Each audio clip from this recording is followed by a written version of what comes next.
mode that we have right now, and I'm seeing like the benefits versus the non-benefits. So me specifically, there's other people that, but one thing that I've been talking about is the supporters of Pahlavi are actually the ones that are scaring me. And so lately, you're talking about certain things that you're seeing on campus, and I want to tell you that some of the things that you're seeing on campus are a direct correlation that we're having within our movement. And this is what I'm saying. I don't care what anyone says, but I'm seeing a direct correlation to the people that are being forceful and are coming and they call people names. Like if you don't say long live the king, or if you're voicing any kind of concern about Pahlavi in any shape, form, or fashion, if you're not saying long live the king, if you're not a monarchist, if you're coming at this like, hey, he's just a transitional figure, like he's not, calling himself king, you see some people start to foam at the mouth like they have rabies. I am seeing a direct correlation with the political stance of being a Zionist and that type of behavior. I'm sorry. I'm just going to put it out there. I am seeing a correlation that if you are an Iranian Zionist, you have the propensity to become dogmatic when we're having conversations that should be the foundation of democracy, actually. Exactly. So hold on. Somebody threw some chili peppers. Naeem did. Naeem did. All I want to say, encore. To some. Okay. Yes, thank you again. You said a couple of things. Addressing Laila's comments, not Salah's. You mentioned that Reza Pahlavi is Islamophobe Zionist. That was your statement. Who said that? Laila. Oh, great. I'm glad you're addressing that. So, first of all, I would like to give a disclaimer. I'm no fan of Reza Pahlavi. I'm not a monarchist.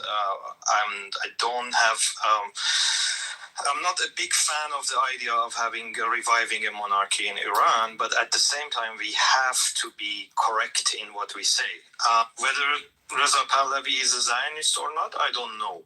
His Wailing Wall in Jerusalem, maybe that's a gesture. His daughter is married to a Jew. Does that make him Zionist? Maybe yes, maybe no. I don't know. We don't have a clear indication whether he's a Zionist or not. But with regards to Islamophobe, he is not an Islamophobe. He has not said anything that indicates that he's an Islamophobe. Actually, quite on the contrary, he has insisted on freedom of religion in the future of Iran. By the way, I don't like the guy. I'm just mentioning what he has said. And you cannot find a quote from him that says anything against Islam in particular. So, and he has been a Muslim in the past. I don't know if he is still Muslim, but he has been a Shia Muslim in the past. We have seen his pictures in pilgrimage and stuff like that. You can Google it and find it, with his mom being to the Shia shrines in Iran when he was a crown prince. So I think it's a little bit too much to call him an Islamophobe. It's a bit much. Yeah. Please don't do that. I don't like him that much. I don't think he's competent to be like the ultimate sole leader of Iran, like Naeem said. But it's a bit too far to call him like an Islamophobe. And I'll add to that in just a minute. Mary, jump in there. I also want to say we really need to draw a line between Reza Pahlavi himself and his fervent supporters. I think those are two different things. And he keeps telling those supporters that stop being Islamophobic. We are not trying to take Islam out of the country. We're just trying to take religion out of governance. Stop swearing at people. Stop being exclusionary. He keeps saying it, but his followers are not following what he's saying.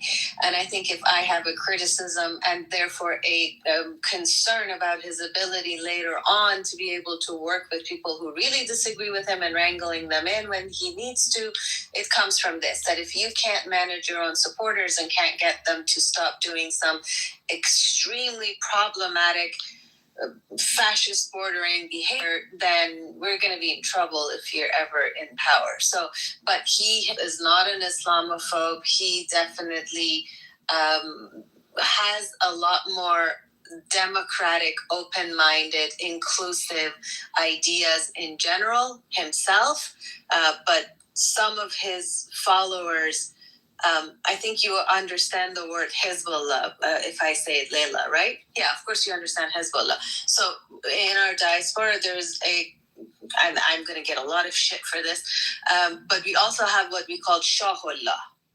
And for us, Hezbollahis in our version are fervently support and defend Khamenei. It has nothing to do with the Hezbollah in Lebanon. We call the fervent defenders of Khamenei inside of the country Hezbollahi. And by the same token, Reza Pahlavi has his Shahullahi people. He can do no wrong in their eyes. Oh my God. That is so funny. That is we are stuck. I swear to God, I'm getting attacked left, right, and center by Hezbollah, and their behavior is identical. Their behavior, they just change players, but the behavior is exactly the same, and that is what's scary. I will say the Shahullahi people are in the minority. However, they are a very, very loud, very, very aggressive minority. They are a problematic minority, but they are a minority. I don't want to paint the entire thing with the same brush. It is absolutely not the case. They are, they're a small group that cause a lot of chaos. That's all I And if I may finish what I was just talking about, and thank you for your basically approval of what I was saying earlier. The two more points. One is that following the previous things of Pahlavi, if I went to a Palestinian room and I knew that maybe some part of the room is from Fatah or from PLO, I would not, trashing Yasser Arafat in front of them. So maybe that's not the wise move to do, to talk shit about Reza Pahlavi. But that's, of course, is your personal choice, and I respect that. Everybody is free to express their opinions. But I'm just saying, strategically speaking. With regards to what you mentioned about Iran, and you don't feel represented in the demonstrations and the possibility to join forces, etc., I want to maybe frame this in a little bit of a different way of looking at this. If I were a Palestinian, you mentioned that you're half Palestinian, or maybe you're Palestinian Pakistani. If I were in your shoes and I imagined myself in that situation, I would think, would it be better for my cause if Islamic Republic was in power, or I would be better off if these mullahs in Tehran weren't in power?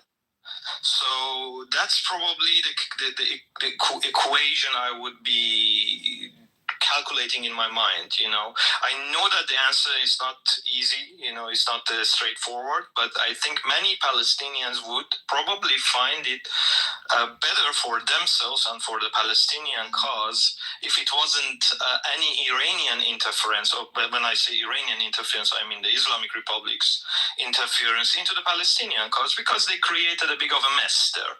And I don't think Palestinians are particularly happy about it. They have been undermining PLO since Madrid conference, in 1990s. They have been undermining Arafat and Abu Mazen and everybody in the Palestinian Authority to the benefit of Hamas. And we saw what happened, when Hamas did the October 7 and basically wiped out. Their policy, didn't really play well at the end. Okay, somebody raised the bell, so I'm going to just... No, that means I agree with you, Naeem. Well, I meant you were saying I should stop talking, yeah.